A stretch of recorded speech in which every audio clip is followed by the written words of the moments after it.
So I'll talk mostly around human and mouse reference genomes, but yeah, there are others available. And then there's a project and I'll touch a little bit on this later on, but a project that's called Telomere to Telomere, which provides the first complete assembly of a human genome that was completed in 2022, and that includes sequencing telomeres and centromeric regions that are actually quite difficult to sequence and to look into. So I'll talk a little bit about that later on. There are also other genomes that are not classified as reference genomes. They're based on unfinished de novo assemblies. You also have sort of custom genomes based on, for example, if you've sequenced your cell lines of interest, etc., that are not classed as reference genomes. And then I'll go through the different gene builds and also how these various reference genomes and builds affects your CRISPR designs. So the Genome Reference Consortium, the goal is to maintain humans and mouse reference genomes and to correct regions in the genomes that are currently misrepresented, to close as many genomic gaps as possible, to produce alternative assemblies for structurally variant loci where necessary. And you can also report loci that are in need of review. So this continuously updating. And so you have various different reference genomes and different patches that happen. So this is just to give you an overview of, for example, the human genome assemblies. You have the kind of older genome assemblies, and this is the most recent complete genome assemblies, and you have a couple of patches that have been released since then. So it's very important to know what, reference genome assembly you are looking at and using for your CRISPR designs. And I can show you a little bit later on how that affects CRISPRs. So, Saroor, is this reference genome ethnically, is different from different world, or is just from the European? How do they make this human reference genome? Yeah, no, it's a reference genome for everything. So the worldwide. So it's not specific to particular regions or countries. It's just a reference genome where they've collated all different kind of genomes and yeah. From different ethnicity and different background. Yeah. So it's as I said, it's a reference. Then obviously you have your specific genomes that are not the reference genomes, but those are kind of specific to different patients, different cell lines, different all sorts. Okay, fantastic. Thank you. Yeah. So the same for mouse. There are different assemblies, and so this is the current one. And how do these affect CRISPRs? Because that's the kind of main reason why we're here. So because there are differences in the reference genome assemblies, this may cause either add or remove CRISPR sequences in the database because PAM regions have changed, or exon and intron limits have changed as well. You have effects on off-target analysis, so they may increase or decrease the number of off-targets that you're finding. So it's very important to use the appropriate reference genome when you're looking to design your guide RNAs for your CRISPR experiments. So just to give you an example, if we take this sgRNA targeting a mouse gene, and you put that into looking into for example, targeting off-target regions. So this is just how many regions this guide can target. You can see that changes drastically depending on the reference genome that you're looking at.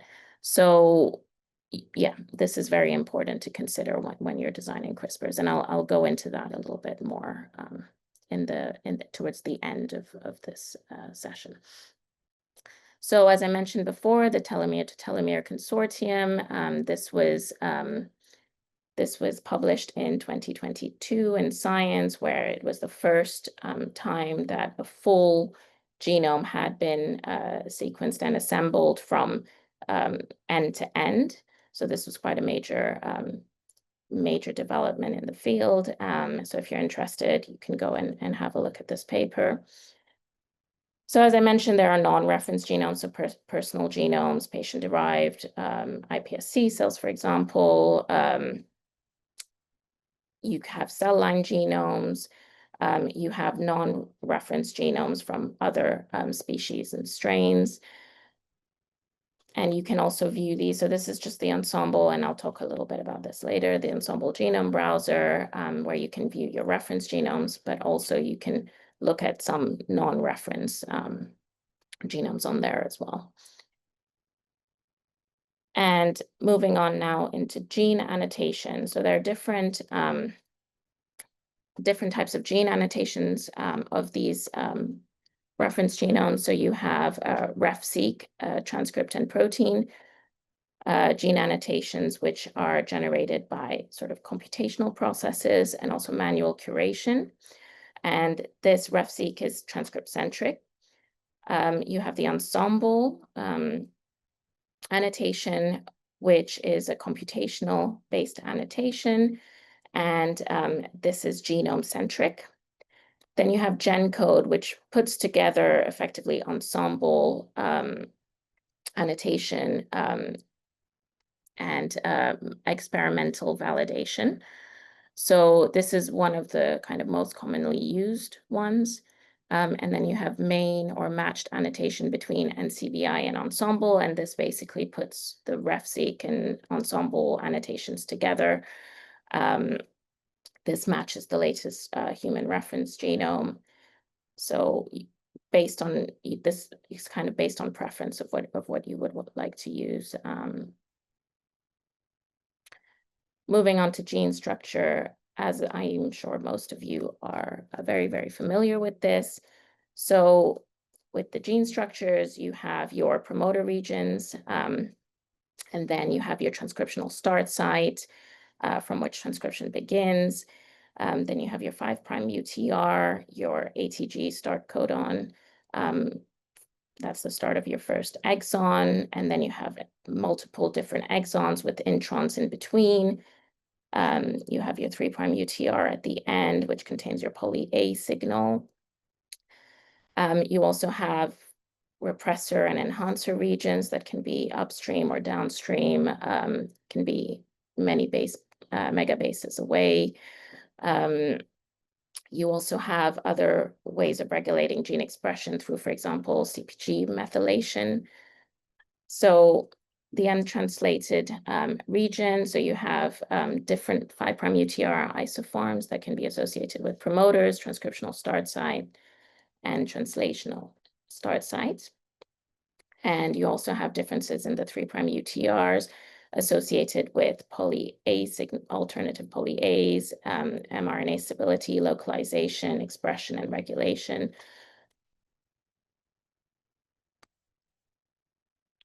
Now, to identify transcriptional start sites, so GenCode provides TSS positions that coincide with the first nucleotide position of the transcript. There's also large-scale experimental data that's provided by a different consortium called ENCODE. And I'll talk a little bit more about that later, but this is experimentally based data to find TSS sites across the genome. And there's also ongoing efforts to improve these annotations with experimental data. So coding sequences. The coding sequences define the translated regions of the genes. Different transcripts can have different coding sequences for the same gene. Every 3 bases of a coding sequence defines a codon for a specific tRNA, and you have, this should have come first. So yes, so this is just to go through obviously the genetic code. So you have the different 3 nucleotides giving you different codons. And then, as I mentioned before, you can get different transcripts that have different coding regions for the same gene. So you can get alternative splicing that happens. So you tend to have a reference model for a gene, which is generally the most commonly expressed and most conserved. And that's also annotated in the genomes. And I'll show you that in the next few slides. But then you also can have alternative transcripts through alternative splicing, where, for instance, you have skipped introns, you have skipped exons, sorry, retained introns, etc. And this can lead to potentially problematic transcripts where there's a premature stop codon, for instance, and these are then removed by nonsense-mediated decay, which is a mechanism that destroys these harmful splice variants by the cells in eukaryotic cells. So as I mentioned before, there are different ways of regulating these genes. So one of these ways of, for example, enhancing gene expression is through enhancer regions. Enhancer regions can be located very far away from the promoters of their target genes, multiple megabases even. You have various different histone marks that can mark active enhancers. So for instance, H3K27 acetylation or H3K4 monomethylation are usually used as marks of active enhancer regions. You can also have genes that are silenced through various different mechanisms, one of which is methylation of CpG islands upstream of the promoters.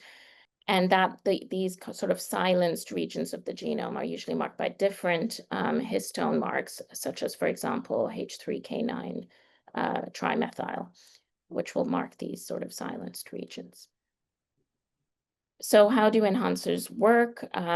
Given that they can be located very far away from the promoter of the gene that they regulate. So what happens is you get this enhancer promoter looping that occurs where you have the transcription factors that bind your enhancers, and these loop to create this loop with the promoter, and then that can then associate with the transcriptional machinery and promote transcription. And similarly, you may have heard of a concept called super enhancers, where you have multiple enhancers, enhancer clusters that can very strongly regulate gene expression. And this occurs, for example, in cancer cells. You get super enhancers regulating pro-oncogenic genes, such as MYC, for instance. Now, another way, so I mentioned this before, CpG islands and DNA methylation, another way that can regulate gene expression. These tend to silence if you have methylation at CpG islands. These in your promoter regions, these tend to inactivate gene expression. And ENCODE, which I mentioned previously, this is the stands for the Encyclopedia of DNA Elements. So this is a really amazing resource where they've compiled experimental data from lots of different types of experiments to look at, for example, 3D structure of chromatin. So this would be looking at Hi-C or 5C GeoPet data. Then you have chromatin accessibility data through very commonly now used ATAC-seq, but also previously DNA-seq, VER-seq were used to determine that. Then you have ChIP-seq, particularly of histone marks to look at activity of enhancer regions, for instance. Then you also have methyl arrays and other ways of looking at methylation, RNA-seq to look at gene expression. So this ENCODE project basically encapsulate all of these different data sets, and you're able to go onto the website and download all this data. You can also view this data on the genome browsers, particularly UCSC. So I'll mention that in a bit. So the data is mapped to the reference genome assemblies. But the problem is not all the data is mapped to the newest assembly. So you have to be mindful of that. In some cases, some of the data can be mapped to previous assemblies. Now, moving on to genome browsers, as I mentioned before, you have the Ensemble genome browser, which is a really great tool for viewing and analyzing genomic data. You can look at reference genomes on there. You can look at different transcriptional annotations. You can look at variant data, and it can also be used to identify sgRNA constructs for your regions of interest. And there's the UCSC genome browser. This is quite good to look at ONCODE data. And in general, also, you can look at the different reference genomes. You can analyze genomic data in this way, and it's very heavily annotated as well. So these are both really useful tools. So I'll just give you a quick overview of the Ensembl genome browser, and I'll go through these couple of slides, and then I'll ask you to take maybe 5 minutes to just interact with it yourselves as well, and try and replicate what I'm going to talk you through here.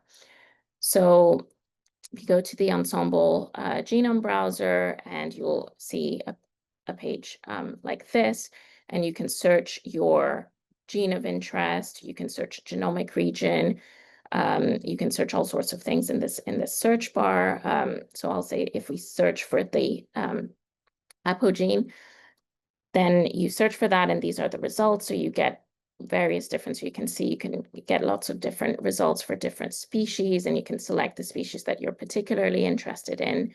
Usually the top result is the reference genome, the reference genome, so that'll take you to the reference. And then you have specific transcripts and things that come out underneath. And if you click on the gene itself, you can see the transcript table. So this will show you all of the possible transcripts that you have for that particular gene. And usually the top one, and the one that's sort of annotated in this yellow orangey color, is the most common transcript, the sort of canonical transcript that is the most conserved, the most highly expressed, and also usually the longest coding sequence. And if you click on this transcript, it gives you the details of the transcript with all the different exons and introns, and it shows you effectively all the details of this. And you can look at things like supporting evidence and as much information as you'd like to look at. Saroor, if we want to know, is there a pseudogene for this gene? Yeah. Where can we see that? How can we see that? Yeah, so normally once, if you search for it, normally it comes up as well, and it will be annotated as a pseudogene. It will be in this list effectively. So as you go down the list, you will start seeing pseudogenes as well coming up. And then if we wanted to design a guide for repression or activation, will there be, how do we know that's the region that's suitable for, for designing a guide for activation? So you'll show it later on. Yeah, we'll discuss that a little bit later on. All right, thank you very much. Yeah. Does the Ensembl show isoform, like for the gene? Yes, yeah. If I click on each link, it will show me what is the isoform. Yes. So if you click, for example, on this gene, and you get these are all the different isoforms effectively. Saroor, which one is more updated? Is it UCSC or Ensembl? So they're quite similar actually, and normally they're all the most up-to-date reference genome. So I would recommend either one of those. Moving on, just another feature of the Ensembl genome browser, and you'll have a little bit more time to interact more with it later on in the session. But you can also see things like variation data as well in the genome browser. Here you can also see the different transcripts, as I mentioned, and the color coded. So the ones that are the common, most conserved transcripts versus the other ones. And then this is the UCSC genome browser, as I mentioned. UCSC also has a CRISPR targets part of its browser, and Ensembl has the same as well. I will show you later on how to get that particular track onto your Ensembl genome browser. But you also have information about gene regulation, so CPG islands, ONCODE data. You have so like different histone marks and chip from different histone marks and things that are available on UCSC. So it's quite a useful browser to look into as well. So moving on now into the CRISPR guide design process and various tools that you can use to help you in this process. So to be able to edit a genome effectively, we need a certain level of comprehension of our genome effectively. So if you want to do sort of larger deletions and things, you maybe don't need quite as much detail about your genome. But as you start going into very specific activations, repressions, or knockouts, you start needing a lot more comprehension of an annotation of your genome effectively. So I won't go through this in too much detail because Andrew gave a beautiful talk just before this and introduced all the concepts. But basically, I'm going to talk specifically about Cas9 guide design and the Cas9 system. So as you all know, you have a Cas9 protein that binds particular region of the genome guided by a guide RNA or an sgRNA, and induces a double-strand break, and this break can then be repaired either via NHEJ or HDR. HDR usually requires a template for repair, and this is the most common repair mechanism. And this is usually quite error-prone, so you get these indel mutations, and that can lead to problematic protein sequences or premature stop codons that lead to effectively the knockout of your gene of interest. So the guide design, you effectively need a 20 base pair target region, which is directly flanked by a PAM region. In the case of the Cas9, the SP Cas9 system, this PAM region is an NGG. And then that is immediately, so your guide sequence is immediately followed by your scaffold. And you can get various different scaffolds that are available. And these do tend to affect your guide efficacy. So Andrew touched on this as well, but one of the ways in which these are utilized, these guide sequences are utilized in the form of libraries where you can then do pooled CRISPR-Cas9 screens for either genome-wide or for a set of genes of interest. So you design your guides according to which genes you're looking to knock out. And then you can go through this whole pooled screening process whereby you can commercially buy these oligo arrays and use those to then clone your library of interest. You also have commercially available libraries that you can buy in as well. And then you would generate your lentivirus and infect your cells at a low multiplicity of infection. And this is to ensure that each cell gets infected with a single virus and therefore a single guide. And then you allow your cells to proliferate. You mentioned that we can buy these oligos. Which one do you recommend? So there are multiple. The two that we tend to use are Twist Biosciences and IDT. So yeah, so then you select your infected cells. Normally they have either a fluorescence marker or an antibiotic resistance gene within the vector. So you can use those to select your cells that express your sgRNA library. You then allow the cells to proliferate. And then you extract the genome at the end of the assay, extract the genomic DNA, PCR out your region containing your guides, and sequence that in order to look for the difference between guide abundances from your original, either your plasmid library or your cell population at the start of your experiment, depending on how you've designed it. with the end, and you look at the relative abundance of the guides effectively. And if guides are depleted, that means the genes that they target are essential for the cells to survive and proliferate. And on the other hand, if they are enriched, then they effectively, the knockout of those genes promotes the cells to proliferate.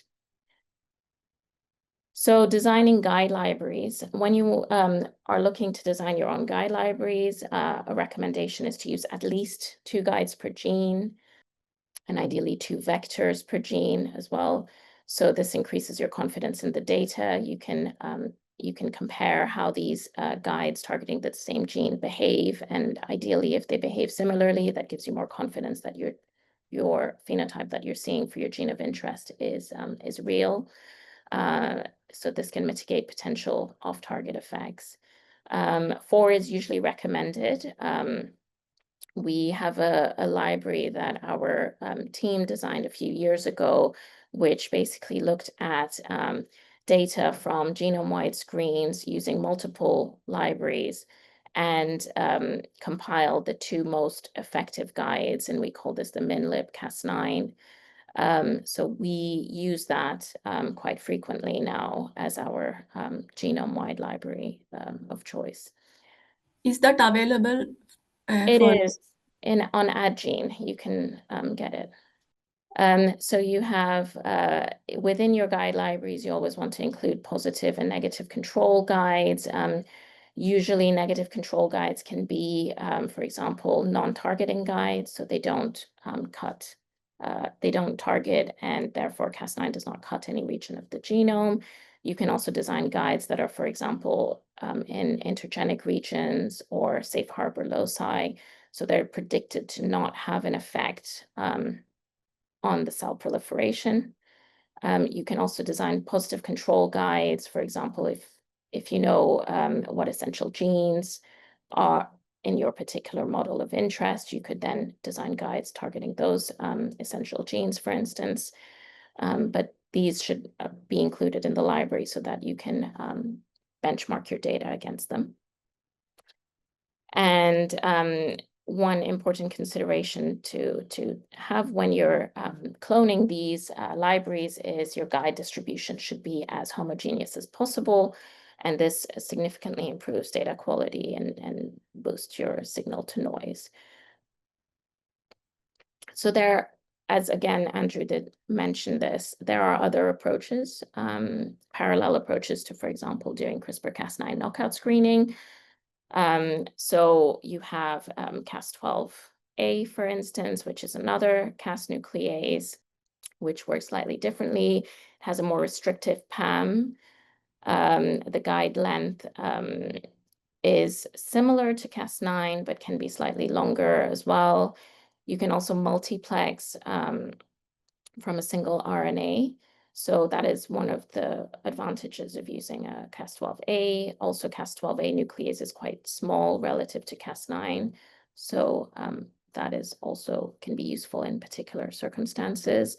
You have CRISPR-I, where you have a deactivated version of Cas9 that's fused to a repressor domain. In this case, I'm showing the KRAB domain. This is the most commonly used one.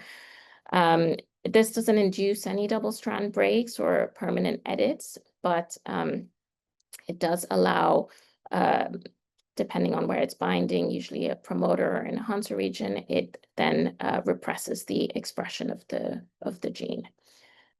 And this is therefore an inhibition rather than a knockout that you would get with, for example, Cas9 or Cas12. Then you also have Cas13. So I think later on during the week, you're going to get a more in-depth introduction to Cas13. But just briefly here, again, it's smaller than Cas9. There's no PAM required. So it targets RNA. It edits RNA rather than DNA. So it's a slightly different way. And so again, you're looking at knockdown rather than knockout of your genes of interest. So various different ways to edit your gene of interest. So you can use, for example, if you want to inhibit your gene, you can use CRISPR-I to target your enhancers or your promoters. You can knock out target exons of your gene. you can, on the other hand, if you want to, for example, activate your gene of interest, you would use CRISPR-A here instead of CRISPR-I. So various different ways that you can edit your gene. And then, as I mentioned before, Cas13, which will edit the mRNA and not the DNA. Saroor, I Yeah. have a question. Because before you said like you recommend having 4 guides so that you make sure the guide, let's say your gene of interest is cut. When you have not such a active Cas nuclease, let's say, is there kind of a distribution that, for example, when you add more guides, you can kind of like mitigate that effect? Or you see then also if you introduce too many guides, of course you complicate the whole, like cloning everything and so, but what are your like observations there? Yeah. So I think the issue is, the Cas themselves, right? So some Cases are not as efficient at editing compared to, for example, Cas9. And therefore, it doesn't really matter how many guides you introduce, the edits are not necessarily going to be, it's difficult to mitigate that effect. But obviously, including more guides, you're increasing your chances of having very efficient guides, and the more efficient the guides are, the better your edits are going to be. So it is a bit of a balancing act that you need to do. You need to have enough guides to ensure that you get your edits or your knockouts of interest. But also, as you said, it then can complicate other things such as the library sizes and how many genes you're able to knock out in your library, for instance. Also, depending on your cells, how they if they're difficult models to culture, then you're kind of limited at how big you can go in terms of your library size. So it's very dependent on your particular model and system that you're using. But yeah, unfortunately, it is difficult to so for example, Cas12 being slightly less efficient than Cas9, it is difficult to mitigate that just by adding more guides, although it would help a little bit. Okay, so typically a knockout strategy would involve either you can insert a targeted cassette that will disrupt your transcription of your gene, but more frequently you tend to introduce exonic indels. You can also have exon deletions where, for example, you design 2 guides that span your exon, and so you therefore would delete if you basically infect both guides at the same time, you would delete that region. So these are different strategies that you can use. The most common is usually causing exonic indels, and that's in like pooled libraries and things. That's usually the system that is used. Another thing to consider is also which exon do you want to target? Where in the gene is it ideal to target in order to get better efficiency? So in general, you want to target more early within the protein sequence. So you want to target the sort of earlier exons. However, you also don't want to go too early because you get translation reinitiation that can occur if you target too early. So if you target sort of less than the 35 initial amino acids, you tend to get this translation reinitiation that occurs. So we sort of say as a general window, sort of 5 to 65% of the protein, but ideally you can restrict that a little bit more. But for example, if you look at, and I'll discuss some of these CRISPR tools, but for example, if you look at one of the main CRISPR tools called CRISPIC, which is by Daron Dench's lab in the Broad Institute, they use a 5 to 65% cutoff as a recommendation for picking your guides. And obviously, guide specificity is important. If you have off-target effects that can significantly impact on the interpretation of your data that you get. So you have base pairing that occurs between your guide sequence and your complementary DNA sequence, but it can still occur if you have multiple mismatches. Slightly less efficiently, but it can still occur, and therefore you can have off targets for your guide of interest. And what happens is if you have a guide that has multiple off targets, in some cases it can even be a complete match with your guide of interest. Obviously, those are things that we want to completely avoid, because that means instead of editing and knocking out one gene, you're potentially editing multiple regions, and that can have consequences on the phenotype that you're then observing. And then it's difficult to decipher if your phenotype is caused by the knockout of your gene of interest or by some off-target effect. Saroor, I have a quick question. You mentioned that 50 to 60% you can for a protein coding sequence. Or what if there is a gene you want to knock out has like multiple transcripts, and you are not able to knock out by using that first 60, or even any transcript you knock out, it still forms an alternative splicing, and it's very difficult to knock out the whole gene. Do you spread the guides, or how do you do that? Yeah, so ideally you want to design guides that target common exons within the different transcripts, so that you're trying to hit multiple of those transcripts ideally. Another thing is obviously if it's a very tricky gene to target, or if there are many transcripts and it's difficult to find a sort of common region that has effective guides, for instance, then yes, trying to span the guides. But ideally, in order to induce a knockout, you're best sticking to that 5 to 65% window. But if you're not able to, then obviously you have to go outside of that. But this is just sort of ideal guidelines to follow. But it's very dependent on your particular gene of interest for sure. So you have various different design approaches.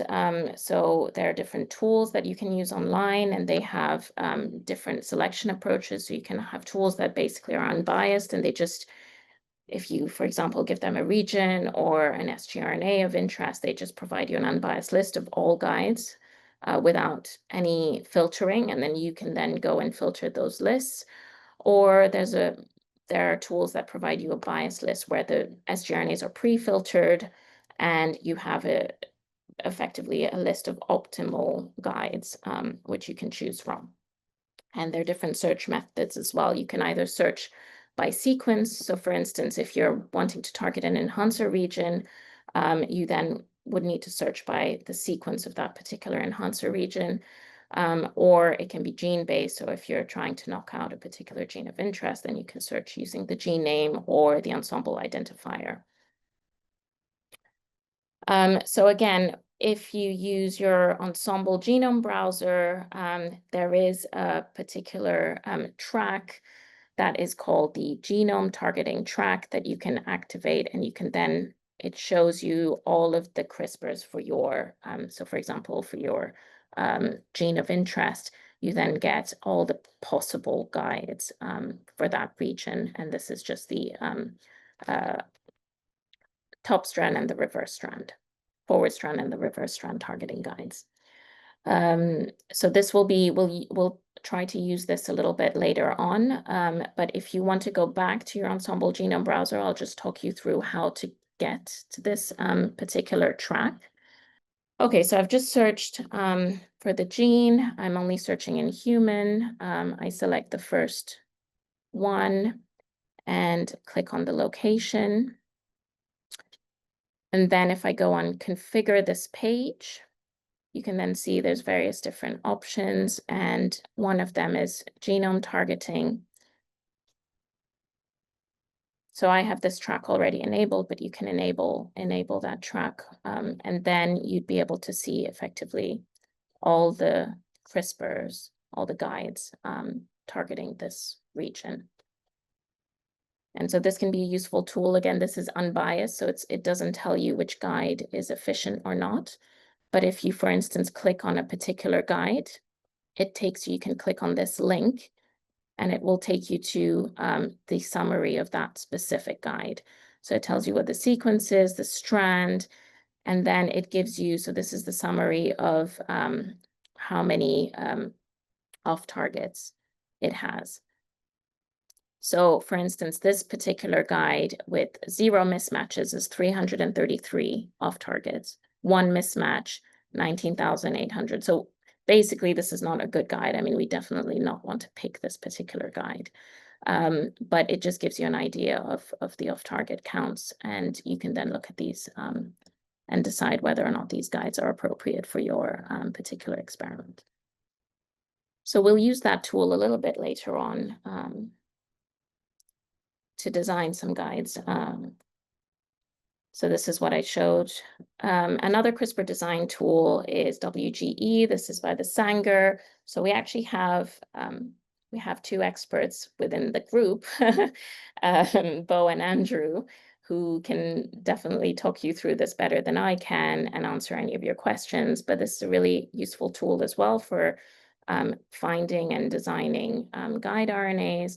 So you can find, this is just the homepage of this website, and you can find CRISPRs in either the genome browser, or you can look at CRISPRs by your particular gene of interest. You can search for a particular guide RNA, and it gives you the details. I have to mention that this is for human and mouse specifically. You can also find CRISPRs in genomic sequences, so not only in coding regions.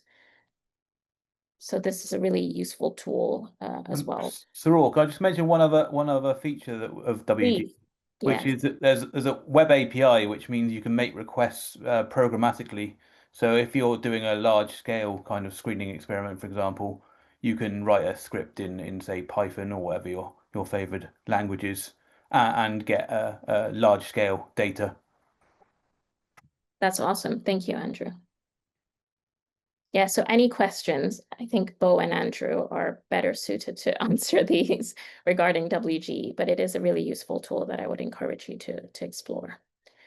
Another CRISPR design tool, so a few years ago, this paper came out detailing something called the Vienna Bioactivity Score, or VBC score.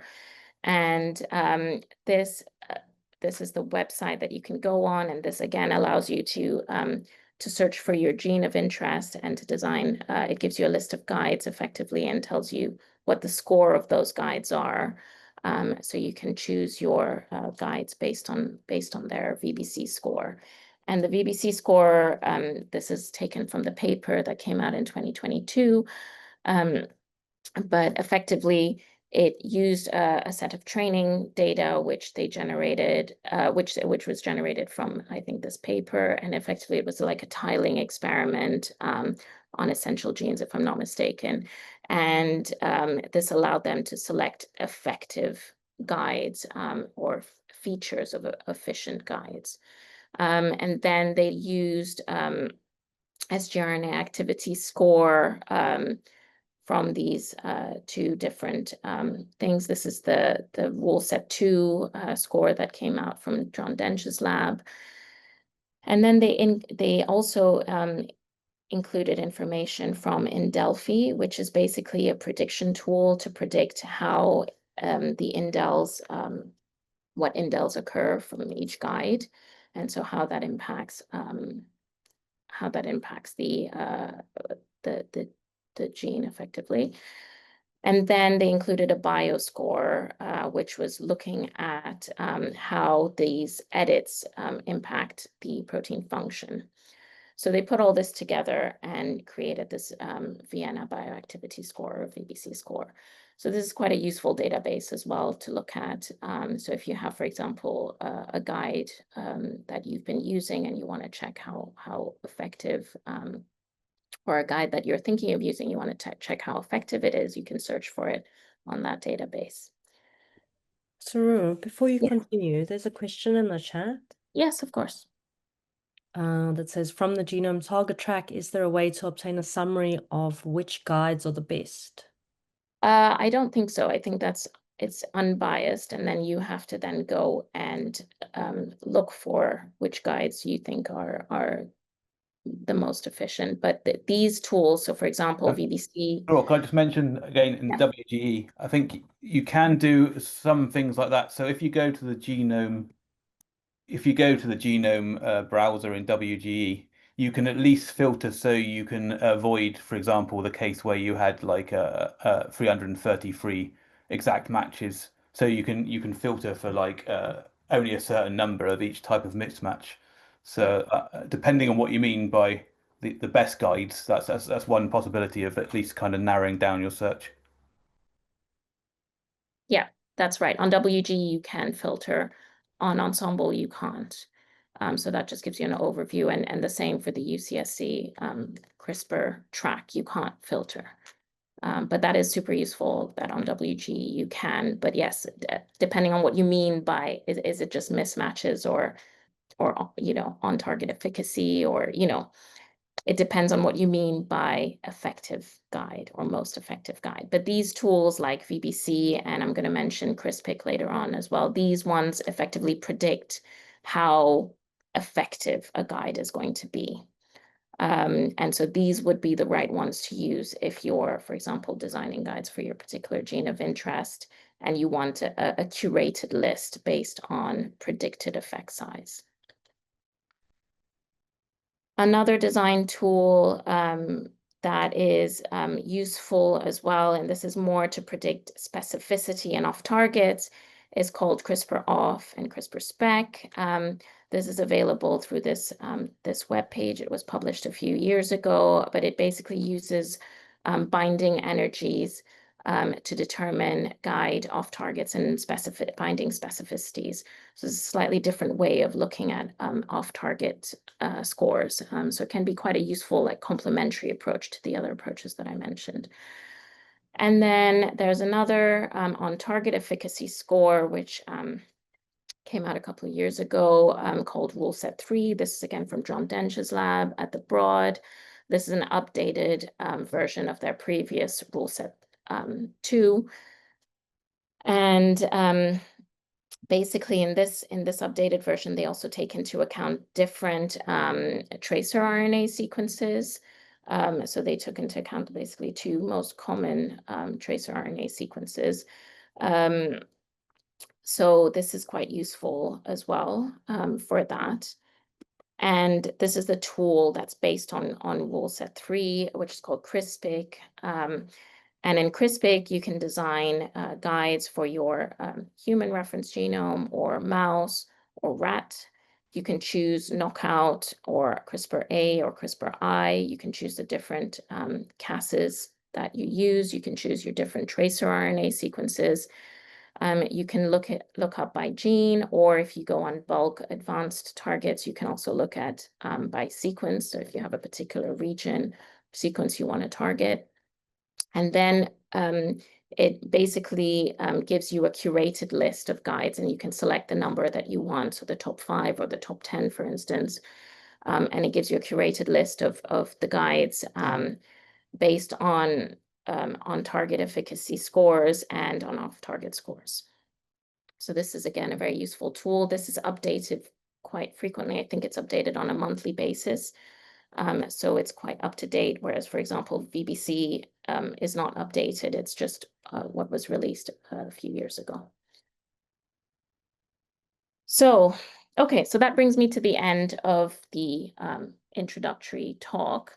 And now I thought it'd be really fun to go into breakout rooms and try out some of these different tools to design CRISPRs. So would it be possible to go into breakout rooms now? It says, are we going to discuss Case and Jack scores later? Yeah, I mean, I haven't put that in, but we can. I mean, I'm happy to talk a little bit about that. I mean, well, hi, Saroor. It wasn't a question, and it's just the reason because I am using the MILIB library, and because I'm designing 3 dual guides per gene, like 3 constructs per gene, and it happens to me that when I try to select some guides that I have to prioritize off target or on target, and for me it's just a consistent discussion with myself. So I would have liked to hear about it a little bit more in the future if that's not the case in this presentation. Yeah, so we used JAX and KS when we were designing the MinLib Cas9 library. So effectively, it's a measure of how efficient a guide is. So the KS score was estimated based on comparing the effect sizes that you see for non-essential genes compared to your guide of interest, and that gave you an idea of whether or not that guide was efficient or not. And that allowed you to derive a score, which they called a KS score, and you can find more details in the, I can post that in a second in the chat, but in the MNLib Cas9 paper, there are more details regarding that. And so they use that to be able to.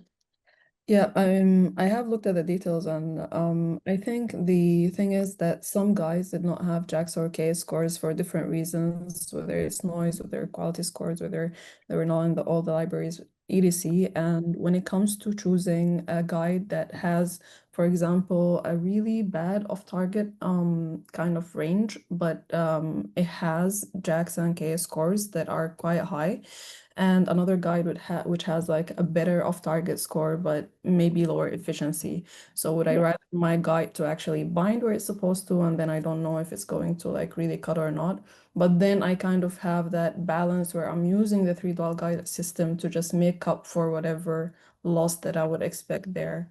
So I think that's like my main like I don't know, confusion here. I mean, it's definitely a tricky balance. So do you select a guide that's very, very efficient or predicted to be very efficient, but it also has many off targets? Or do you select a guide that is maybe less efficient, but has less off targets? I think you have to have a balance of both, and it also depends on your experimental design and your question. For instance, if you have multiple guides targeting the same gene, then that helps a little bit mitigate off-target effects. So including a guide that maybe has a few more off targets, but more efficient is maybe not as bad compared to if you are only using, for example, 2 guides per gene, for instance. But I would say it's a balance, and I would always choose a guide that has, I would lessen the amount of off targets as much as I can while still maintaining decent efficiency. But I think off-target effects are very problematic, and they can really screw up your experiments and your interpretation of those experiments. So I would be if you have options, I would always sort of choose a more balanced approach where you're still getting, depends obviously how efficacious, if your efficiency scores drop very significantly and therefore your guides are just absolutely not working, then you don't want to choose those. But I think having some balance between efficacy and off targets is a good thing. So the first question, Ilaria's question was, how does the choice of the scaffold sequence influence the efficiency of a guide RNA? So the scaffold sequences can influence the efficiency of the guides. So for instance, certain scaffolds have, so you have your guide sequence and the scaffold begins with a GTTT. So it has like 4 T's in a row, and that has been shown to slightly decrease the guide efficiency. And that's because of this kind of poly T sequence that occurs. So it effectively decreases the efficiency of the transcription of that guide. And then there's the alternate scaffold, which is this Shen scaffold, which is more commonly used now, which is basically a GTTT something else. So usually a C or an A. And that is what you can see on the CRISPR tool, those 2 different options effectively, but more commonly now people use Shen because of the poly T issue. There are different types of scaffold designs available. So if you look at different, so the full scaffold sequence, you look at different papers from various different labs. For example, there's a paper by Bill Seller's lab that came out in Nature Comms a couple of years ago, and they tried different scaffold sequences. They were using this in a kind of dual guide construct system. But it did show that there are the differences in guide efficiencies depending on which scaffold you choose to use. So it is worth kind of looking into that a little bit if you're planning on designing CRISPR experiments. Yeah, Saroor, it's a quick question. Like the 16 or 17 or 18 base pair guide, does that help reduce the off target? Is there any experience you have? No. No, so it doesn't necessarily help. Actually, it can make it worse because it's a shorter guide sequence. It usually tends to increase the number of off targets. that you potentially get. So usually we do a pretty general 20 base pair we tend to use for our CRISPR guides. There are particular scenarios in which you can use shorter guides for particular things, but it does tend to increase rather than decrease your off targets. Fantastic. Thank you very much. Yeah, so I think I had designed 2 tasks, but because of time, I think we'll do one of the tasks, which will be effectively designing guides to knock out the human MYC gene using CRISPR-Cas9. So I'm going to ask you to use the Ensembl genome browser to design or find 5 guides against MYC. And again, thinking about the different kind of criteria that I mentioned, where you want to target within the gene. You want to look for ideally guides that have less off targets. If you want to explore WGE, please feel free to do that as well. And then to take one of those guides and blast it using nucleotide blast on the Ensembl webpage. And that gives you an idea of, it shows you exactly where this particular sequence aligns within your genome. So in this case, it'll be the human reference genome. And so it gives you an idea of what the off targets are as well, and exactly which sequences they are. And then following on from that, looking on the VBC database for your selected guide. So if you take your guide of one of your guides that you designed and you search it on the VBC database, you can look at the VBC scores, for instance. And you can also search for that gene on VBC to see how does your guide that you picked compare to the kind of best scoring guides according to VBC. So that's the kind of first part of the task. And then the next part would be to try and interact with CRISPR and pick 5 guides targeting MYC. And then look at whether or not any of your guides that you chose overlap with this. And again, depending on time constraints, I would have said to pick one of those guides and blast them and just look at the potential off targets, and does it fit with what CRISPR is telling you is the number of off targets to expect, for instance.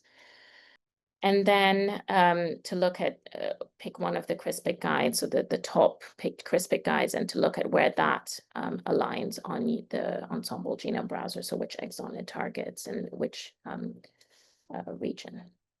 So that was the sort of task. I hope we have time to go through it all.